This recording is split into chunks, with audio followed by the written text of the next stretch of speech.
certainly been a long-term CAGE member and leader within the CAGE organization, but I'm going to put my Center for Gifted Studies hat on and now and talk with you about some opportunities I hope you'll share with others, and perhaps you'll have the opportunity to come be involved with us. We have 3 workshops that are coming up this fall. The first one is bringing in a very well-known consultant, sought-after consultant from Texas, Andy McNair, to be presenting on the Genius Hour, on how do we make the classroom engaging for all students, including those students who are advanced. And the date for that is coming right up, September 24th. And registration is available on the Center for Gifted Studies website. And I will say, if you're a CAGE board member, if you're a CAGE member, the cost of coming to our workshops is lessened by the amount of a CAGE membership. We work very closely together. The second of the workshops is one I'm going to be doing on differentiation, and that's October the 1st. We're going to have a very limited number for that particular workshop. We'll be working through that day and looking at multiple ways that we differentiate in basic ways so that it can be an ongoing way that teachers accommodate the differences. I think most of you know that in Kentucky right now, about a third of our students are performing in elementary school, and it certainly goes all the way up, at the proficient level or above. Well, my goodness, that means 2/3 of our students aren't performing at that level. That may not be true in your district, so check it out, but it's true across the state. So what we've got to do is encourage opportunities for advanced coursework. How are we going to support kids who are already at proficient or above, as well as how do we get students to the level of proficient? Please remember, proficient is grade level. So we have only a third of our students who are performing at grade level or above, and that's not good enough for us. The third workshop is on a topic that is a real concern to anyone who has a twice exceptional child, either in their family or in their classroom. A twice exceptional child is one who has gifts and talents, but also disabilities. And for many of those parents, these are the most frustrated parents because they see what their child does at home, but it's getting lots of information from the school that performance is not what could be expected. Susan Baum from Bridges out in California will be our consultant for the Twice Exceptional Child workshop. And who should come to that? Well, certainly a classroom teacher who has a twice exceptional child, the gifted resource teacher, and also the special education teacher. What about the parents? Last year, one family brought the parent and 2 grandmothers so that everyone would be learning together. So counselors need to know about twice exceptional children. School psychologists need to have background on this. So perhaps you'll share that opportunity. And the 2E workshop is October 23rd, so we have a little more time. The Center for Gifted Studies has launched a talent identification program that we call TIP Kentucky. And we'll be talking a little bit more about that this morning.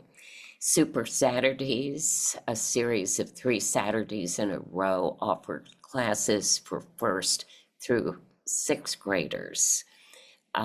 Same class for 3 weeks. What is taught is to be something that the child perhaps won't encounter in school for some time. They have a strong interest or they've demonstrated a talent. So Super Saturdays enrollment is available right now.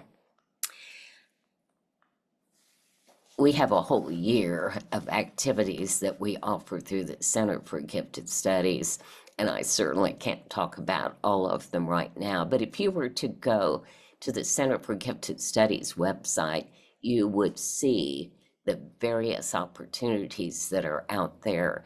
And please don't just read it, also share it with others that you think would benefit, with a child, with a parent of a child that you think would really benefit with spending 3 Saturdays with others who share their interest.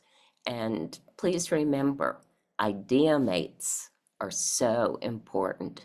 Those are other people who are as interested in an idea as you are.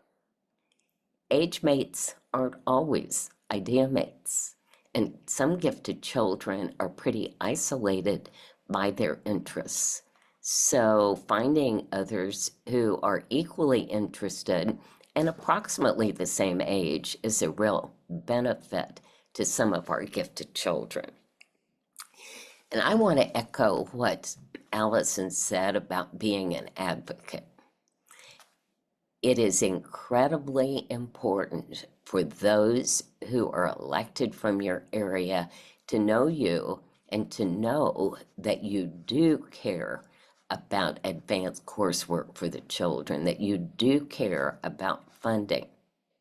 Funding for gifted children in Kentucky remained static for way too long, and a couple of years ago, it got a slight boost to 10 million. But 10 million in my pocket would be lots of money. But in the allocation for gifted services in all the school districts in Kentucky, it's not what it should be. So make sure you're speaking out with decision makers. Make sure that your school board members in your school district know you care about gifted children.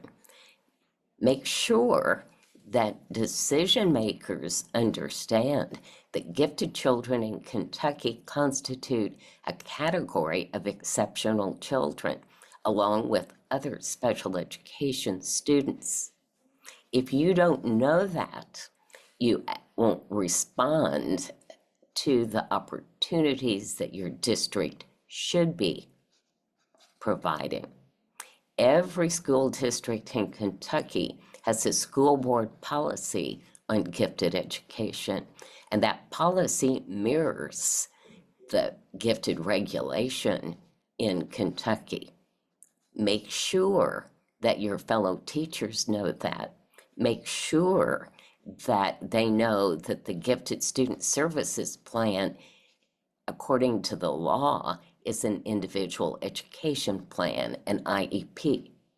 And the only reason it has not been called an IEP is that the ratio of teachers to students is so different in special education. Could be 1 to 12 or 15.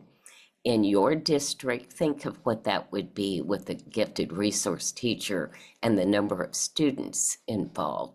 It could be 1 to 200 or 1 to 300. So it's a pretty different situation, although all of the special ed students and all of the gifted students are exceptional children according to Kentucky law. So join CAGE, numbers count in advocacy.